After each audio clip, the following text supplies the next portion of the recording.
Bismillah ar-Rahman. So still we're continuing the discussion about UDP. And as we said before, UDP does not maintain any connection state. It does not require establishing any connection. Which means that you cannot provide any reliability or flow control per connection, because you don't have a connection state. So if you want to send from a client to a server some segments, you don't need to establish a connection prior to that. So you just send the segments unidirectionally to the server. And if the server wants to send you any reply, it sends it regardless of any connection state. So is there any good thing or advantage about this? As a matter of fact, yes. Maintaining the connection state itself requires some kind of overhead. So if you have a server and then you are connecting several clients to that server, then the server has to maintain a separate buffer and a separate connection state for each client. So that might be an overhead, and it might actually limit the number of clients that connect to that server at any point in time. So UDP does not require spending this overhead. As a disadvantage, UDP cannot provide any kind of reliability or flow control because it does not have a specific connection. So all these segments are sent independently. Okay? So you cannot just provide any kind of flow control per connection. So you send all these UDP segments one after the other in any time you wish, and it might overwhelm the receiver on the other side. It might not arrive, and there is no actual guarantees that it will arrive or something like that. So that's what we call no frills or bare bone kind of service. The other advantage is that because of the no support for reliability and flow control and so on, we see that the header for UDP is very simple, and it's only 8 bytes. So 2 bytes for each of these fields, and that's it. So it does not require a large header size. Whereas for TCP, as we will see later, the minimum header size is 20 bytes for each TCP header. For the TCP header, for each segment. Okay? So UDP has 8 bytes header size fixed. TCP on the other side has minimum 20 bytes header size, and it can go up to 60 bytes. Okay, as we will see later. So the checksum field,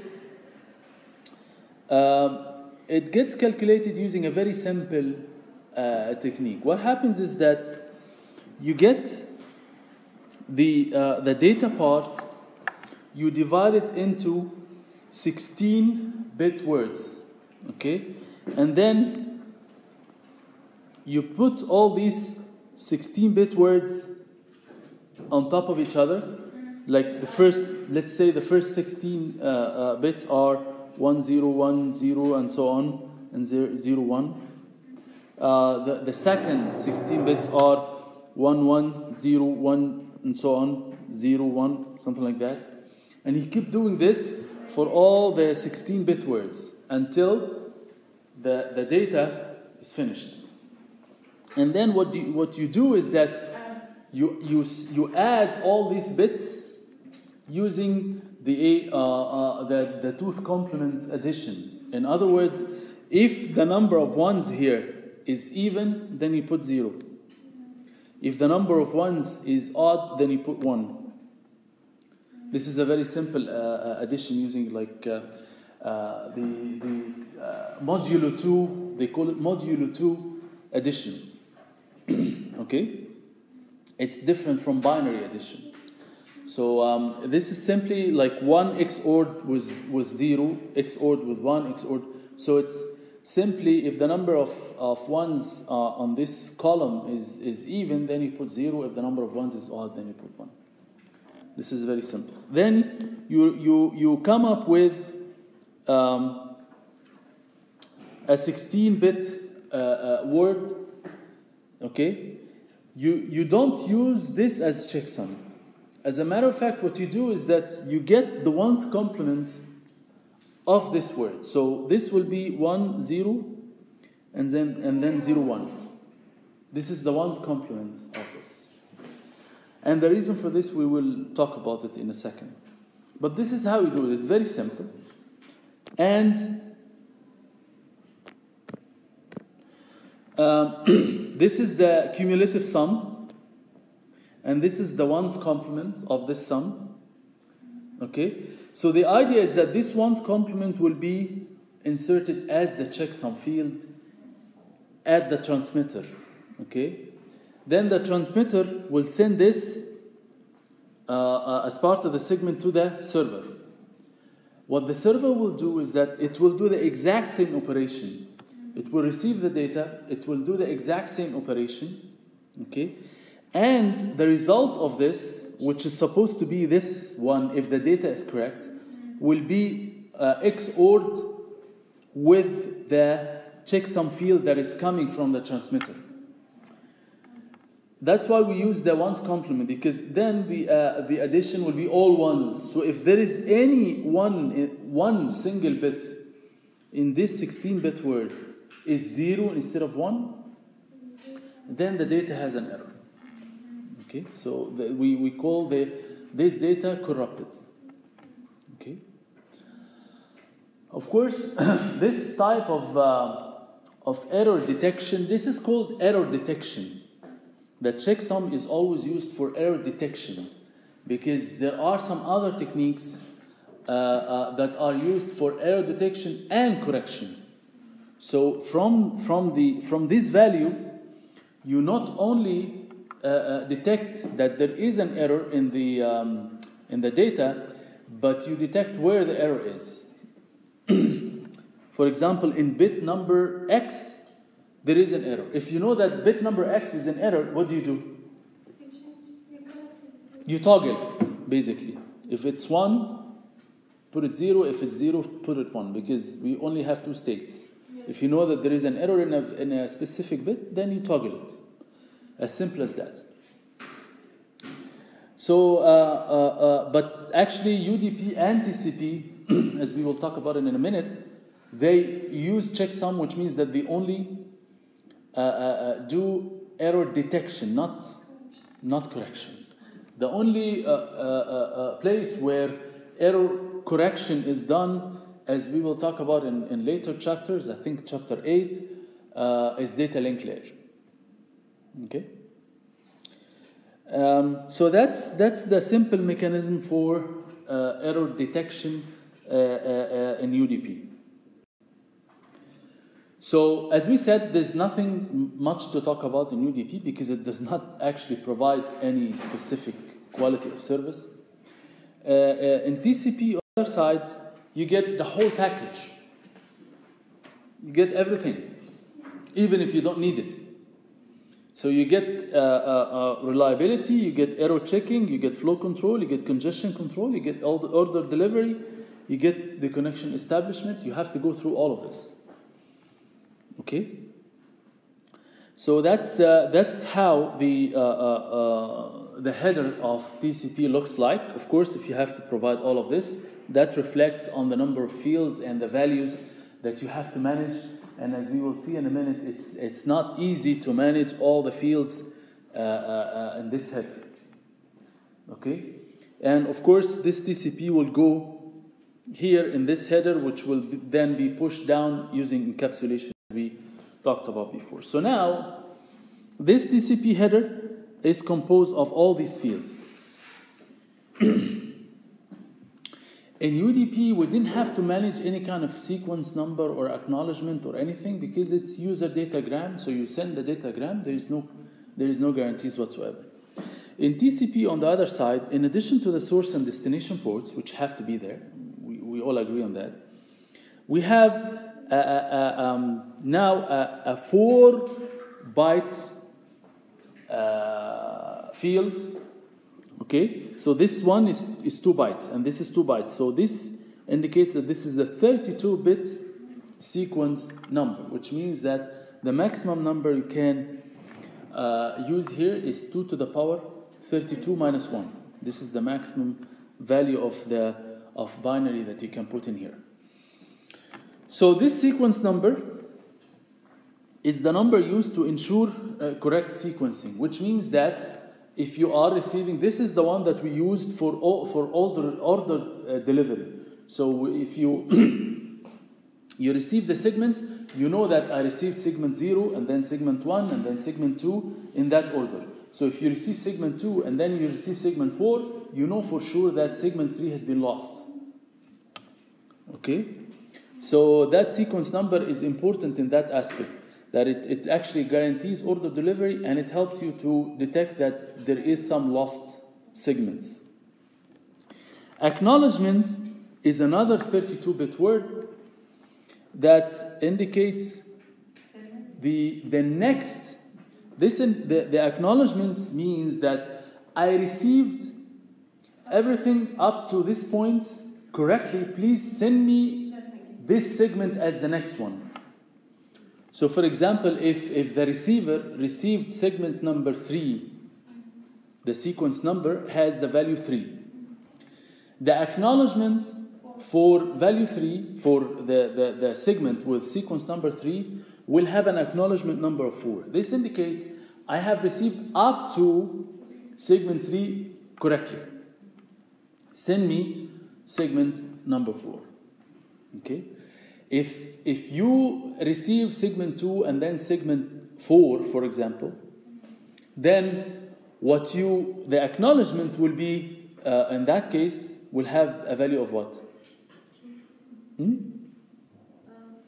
I received, so the receiver received segment number 0, 1, 2, and then 4. What is the acknowledgement number? 3. Bravo, Alik. It will not have 5 because I did not receive 3. Okay, so that means I received up to segment number 2 correctly. Please send me segment number 3 because I didn't receive it.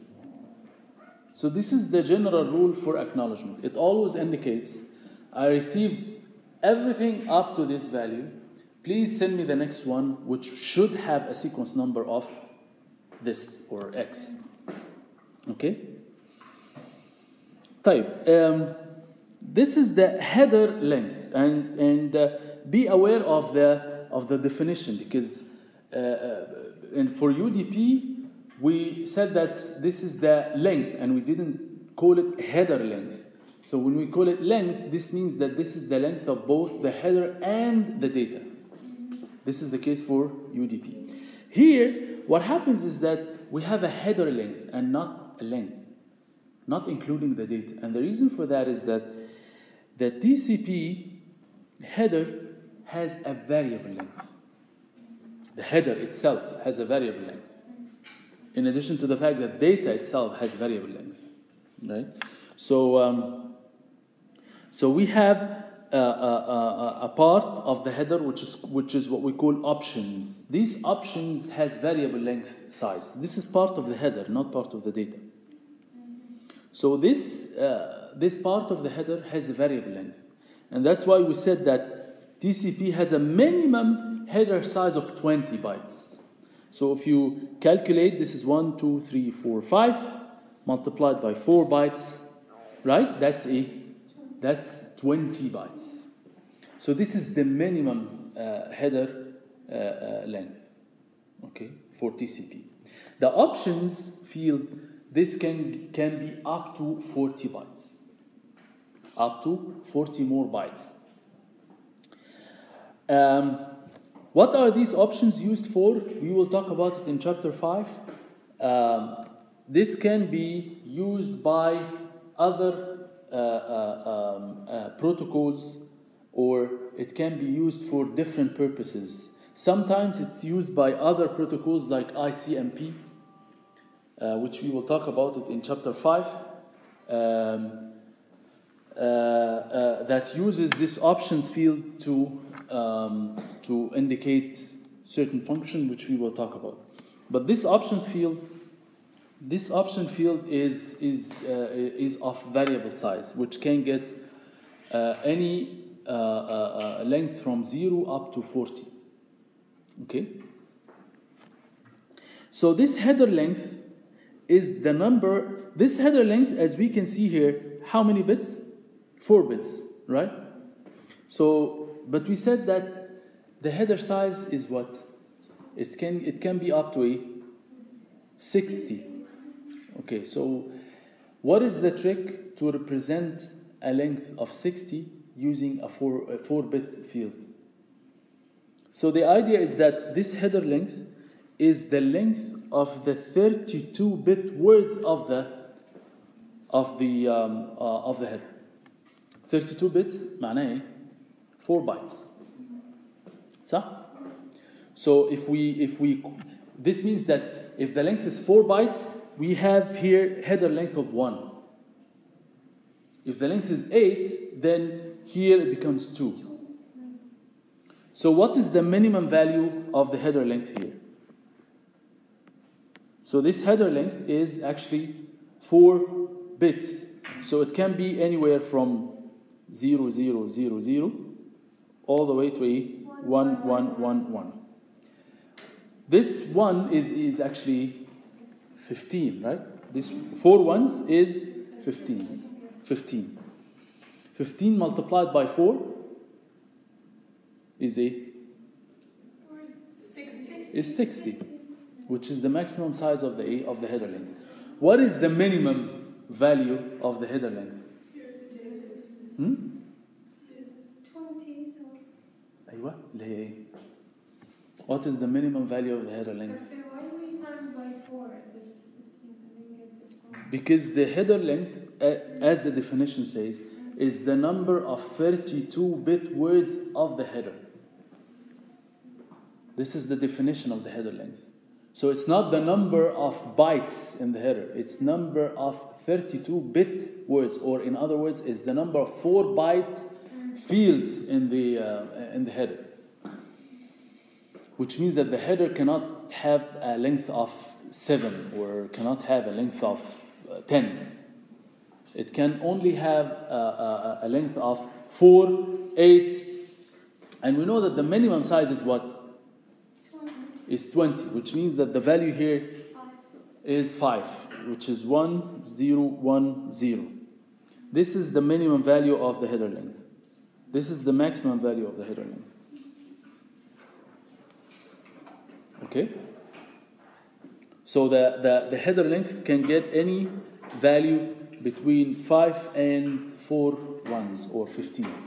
5 to indicate that this is the typical or minimum length of the header for TCP, which is 20, and 4 ones indicates that this is the maximum header size of TCP, which is 60. Okay? And you can have any value in between. You cannot have less than 5 because the minimum size for the header is 20.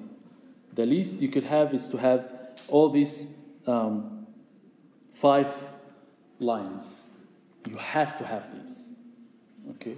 You cannot have the header size less than 20. Okay? So we finished talking about the sequence number, acknowledgement, header length, and this is reserved. Reserved is always because like it's not typical to have the length of the header to be 20 bytes minus 4 bits. So it's always better to align it with the number of bytes. So these 4 bits, they end up being not utilized. So in the standards, they call it reserved. And reserved usually are reserved for future use. So for example, if you want to add some services to TCP, you can use these reserved bits later to extend the functionality of TCP in any way. Okay? So reserved always means that by default, the value of this field is all zeros, but reserved means that we can later on, like for example, HTTP 1.0 and 1.1. So 1.1, what it can do is that it can extend the functionality of TCP using the reserved bits to make it backward compatible. So if you talk to another receiver with HTTP 1.0, it will ignore the reserved bits, but it will work. It will still work, right? So that's what reserved is usually used for. It's used for future expansion or future extension of the protocol. Okay. These code bits are. We have how many? 6 code bits. Each of these bits.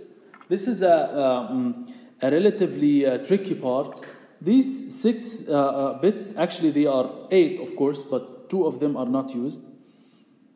Each bit of these has a special meaning. And these are used mainly for connection establishment and so on, which we will talk about in a minute. Or finishing the connection. So when we say connection establishment or termination. Okay. Urgent pointer indicates the end of an urgent data. So sometimes you want to force the delivery of certain data parts to indicate that this is an urgent data. It has to be delivered first. So even though you are putting the segments in the buffer in sequence as the application generates these segments, but if there is an urgent data, you want to put it in front of the buffer because this is an urgent data. For example, a very important banking transaction or something like this, and you want to make sure this segment gets delivered first before anything else in the buffer. So in that case, what you do is that you indicate here there is an urgent flag. This urgent flag, URG, see that? Yes. This urgent flag, you indicate it 1. And in this pointer, you indicate the end of that. So once you start the urgent data, you mark this flag as 1. And in the pointer, you mark that all the incoming segments are urgent data until the segment which has a sequence number in this urgent field. So starting from this data, this is an urgent data, and pay attention to the fact that the urgent pointer points to the segment that indicates the end of the urgent data. Because sometimes this urgent data is not one segment. It's multiple segments, right? So the beginning will be marked by the urgent data. Okay? So where is the end? The end will be reported by the urgent pointer. The urgent pointer will indicate the end of the urgent data. In any case, this urgent concept is rarely used in TCP. Very rarely used in TCP. Usually, if there is actually an urgent data, this will be managed by the application itself. The application will manage to create the urgent data and put it in the buffer before the actual data, so that it gets delivered first. But if you need, it's part of the protocol itself to support what they call urgent data, but usually it's not used. Okay, so options one currently defined is the if the option field is filled, which again normally it's not. Okay, unless you need to have another protocol like Cmpe or something like this, which we will talk about later. If this field is filled, then the actual header size can reach up to 60. And then the upper layer data, which can be of any size. Okay. So, this slide explains the connection establishment. So the connection establishment mechanism is as follows. What happens is that before you start any communication, the first thing you do is that you have to send a request for connection. You have to send a request for connection. Anything that's sent using TCP, it has to be reliable in the sense that there has to be an acknowledgement that confirms that this data has arrived to the other side. So the way this is done is that A will send a request for connection. The request for connection will have the following fields. Will have the sequence number. This sequence number is 100, which could be any arbitrary number. It doesn't have to start from 0. There is no enforcement that it has to start from 0. Okay? So it can be any arbitrary number. Okay? And the control bits will have the SYN. SYN stands for synchronization. So this is one flag that has to be set when you start the connection. So first, you have to fill the sequence number with any arbitrary sequence number. It's like you are telling the receiver that I'm trying to connect to you, and by the way, the first segment I will send will have an index of 100. So it's by agreement. It doesn't have to start from 0. Okay? So in that case, the receiver has to say first, it has to say, I acknowledge the receipt of this packet. That's how TCP works. Everything has to be acknowledged. Okay? Type. And then it should send an acceptance of the connection, and pay attention to that when it sends the synchronization on the other side, because we said that TCP is bidirectional by default. Okay?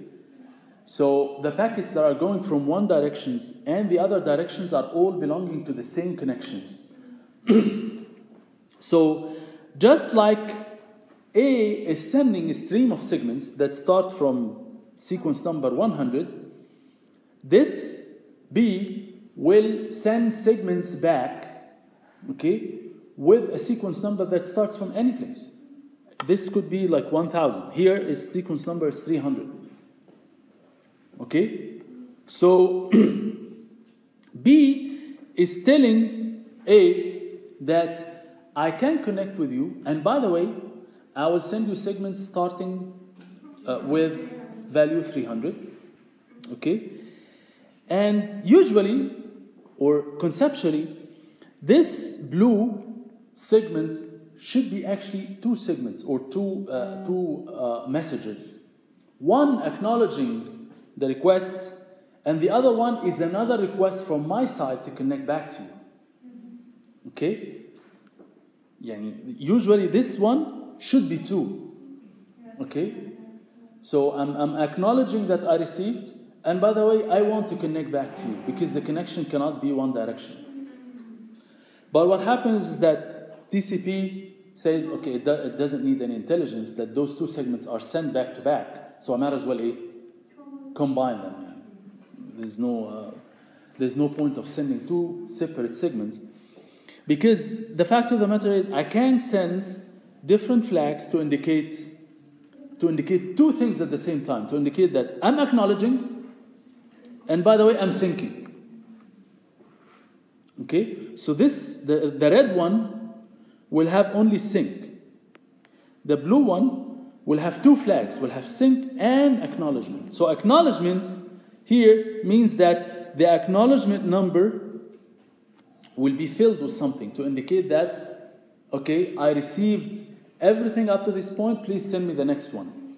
And the acknowledgement number in that case will be 100. Will be 100. Will be 101, صح. Will be 101. Okay, will be 101. بالضبط. And I received up to 100, correct? Please send me 101. Correct. You are awake. Bravo. Okay.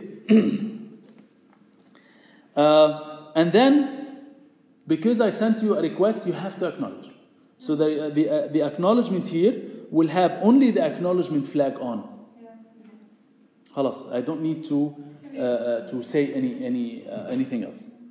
Okay. So only this one will have two purposes. Will have the acknowledgement and the sync to the other side, because again the connection has to be bi-direction by default. It cannot be one direction only.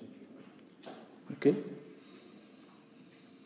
So this is just a definition, so that the sequence numbers will indicate the order of the packets, and this ensures that no packets are lost. As we said, if we receive sequence number 0, 1, and then 3, we know that 2 is lost, and so on.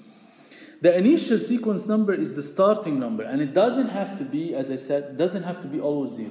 The reason for that is that there are two reasons actually. One reason could be that there might be some residual segments that are still in the buffer, okay, which are still being delivered from previous connection. Okay, so starting from 0 might actually create some kind of confusion. So you can start from any number, and usually this number could be like 1,000 or something, because guess what? It actually recycles. Even if once you fill all the 16 bits, then you go back from 0. It's easy. So it's actually more advisable to always start from a non-zero value. Okay. The other reason for this is that it's an implicit security. It's an implicit security because if no one knows, this is part of the connection state. We're syncing from this value.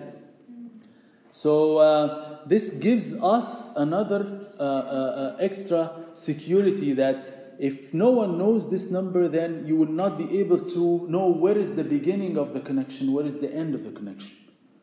Okay? So this number is sent, of course it's sent at the beginning. If one picks the first message, then they will... so the only way to prevent that is by encryption, of course. So that's...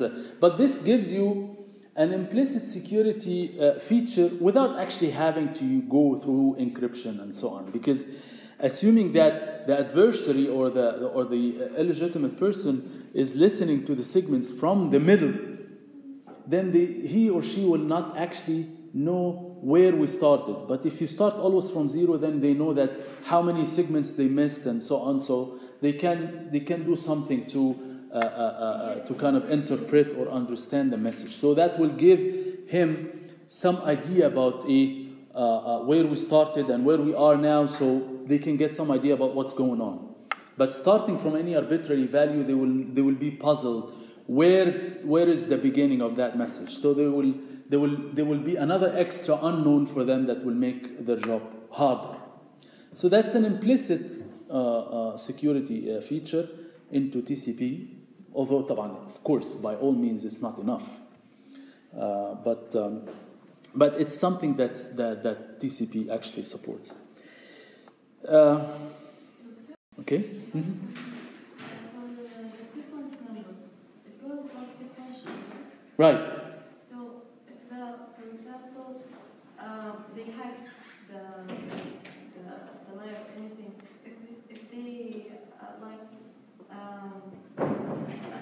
change the number? No, not change the number. For example, if they take, for example, the sequence equal 100, Mm-hmm. they can get to the beginning, right? Because it's sequential. Yeah, we know it's sequential, but what I'm saying is that if you know that we always start from 0, okay, then you have, I gave you one extra piece of information for free, that we always start from 0. Okay, so what TCP does is that it actually takes this away from you. We can start from any place. So if you are at segment 105, you don't know whether we started from 100 or we started from maybe 50 or we have complete flexibility to start from anywhere. So you are making their life a little bit harder. That's what we're trying to say. So we call this, of course, for connection establishment, the three-way handshake. So the three-way handshake, we have what we call the initial sequence number. It doesn't have to start from 0, as we said. And we have a client and a server. And then the step 1 in the connection, we send the send flag as 1. So this indicates that the send bit will be 1. Okay? And then the initial sequence number could be any arbitrary value. And then we send that. So the receiver receives this. So it has to reply with an acknowledgement. And the acknowledgement will have the acknowledgement flag, of course, 8564, which is this one plus 1. And at the same time, the acknowledgement flag will be 1. And the sync flag will be 1 to indicate that I'm syncing back to you. And the sequence of the web server will start. And then the sequence of the web server will start from 1678. So here, the acknowledgement number will be 167E9. Okay?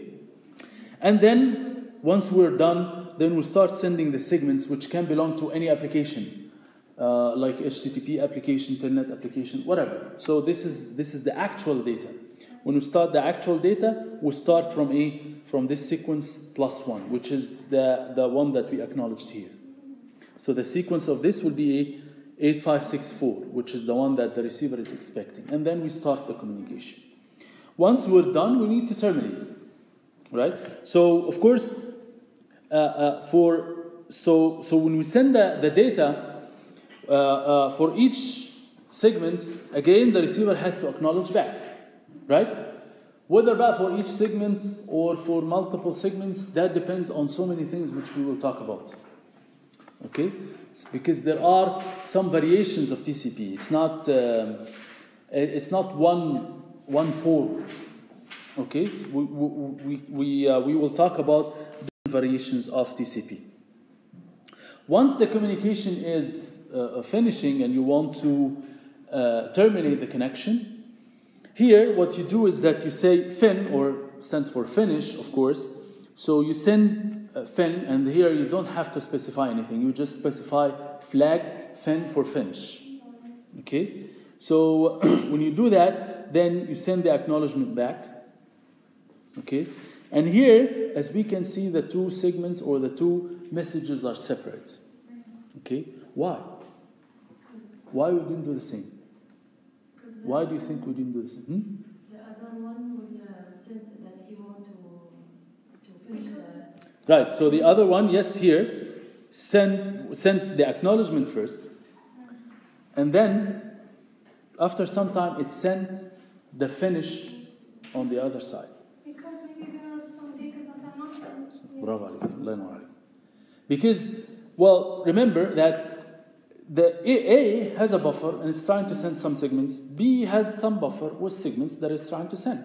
Just the fact that you want to send, this means that you finish what you want to send me. But I didn't finish yet what I'm trying to send you, right? So there could be here some data that I did not finish sending. So I will send it here, and then I will send the finish. If I send you something, you have to accept it, because I did not send you the finish yet.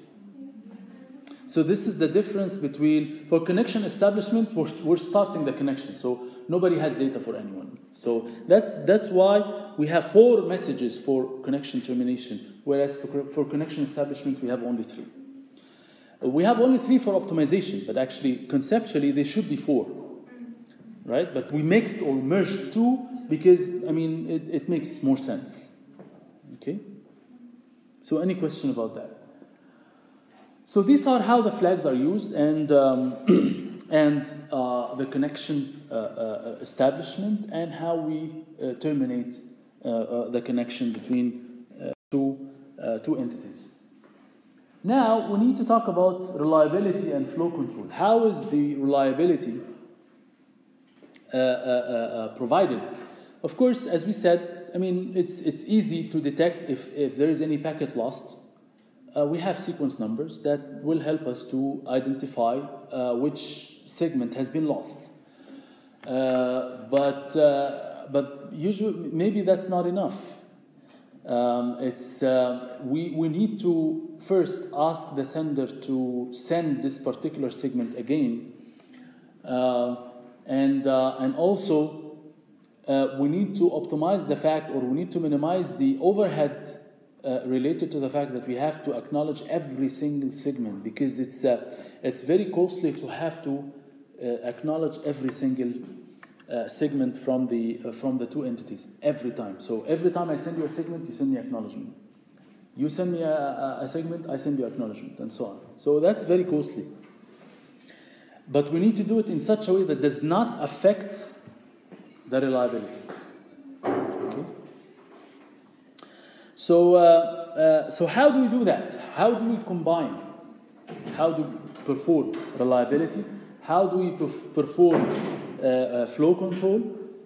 And is there a way to combine both? Is there a way to do it in an efficient way or not? That's what we're trying to answer now.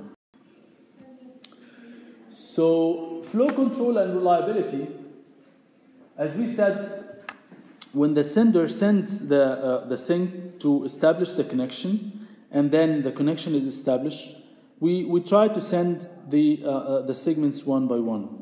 So to govern the flow of data between devices, TCP uses end-to-end flow control mechanism, which means that it should try to send this data one after the other, but it has to pay attention to the fact that the receiver may not be able to cope with the speed. So when does it stop? When it reaches the window of flow control. So flow control talks about the concept of window size. So the receiver will tell me, okay, I have some buffer on the server, on the receiver side, okay, that I'm storing this data or these segments to it, okay, and I will give you all the time the state of that buffer, because if that buffer is empty, this means that I'm able to receive more and more. If that buffer is full, then wait, I need to tell you, wait, do not send me anymore. Okay? So when does this buffer gets filled and when does this buffer gets empty? Well, that depends on the application on the other side. What happens is, at the receiver side, so this is the receiver. So this is the receiver now. And the receiver has this buffer. Okay?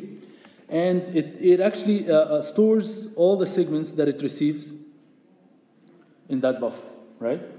Here, of course, there is the app.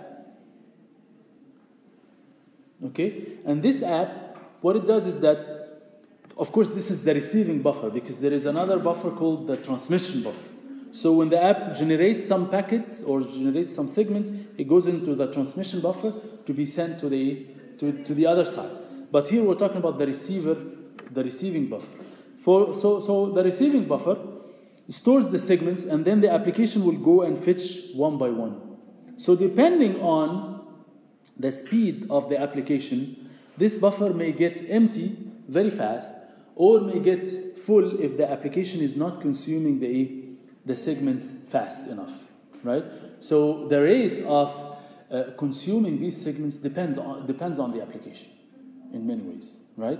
And it depends whether this is a web server, it depends about the power of the machine, depends on so many factors, okay? So for us, the buffer is just a container that we fill the segments. So as it gets more full, we need to slow down and control the number of segments we send from the sender side.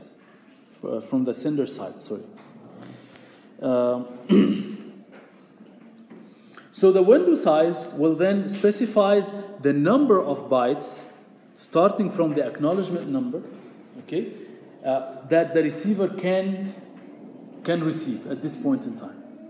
So I have this much in my, so if the,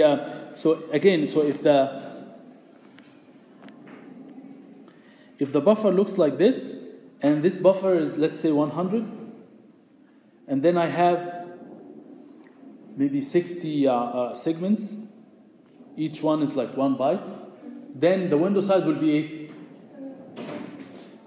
so the window will be 40. So I have up to 60 full, I can receive 40 more, which means that you can send me 40 directly, you don't have to wait. But there will be a time that I will tell you, slow down and stop, because I cannot cope with the packets you are trying to send me. So that's how it works. So this window size is included in TCP segment sent from the server or from the receiver to the sender. And TCP is full duplex service. Full duplex means that we send in 2 directions at the same time. Okay? Which means that while I acknowledge the reception of your segment, I may in fact send you another segment. Okay? So that concept is always used in TCP. So one segment that I'm trying to send you, I can put the acknowledgement for your segment in that segment that I'm trying to send you.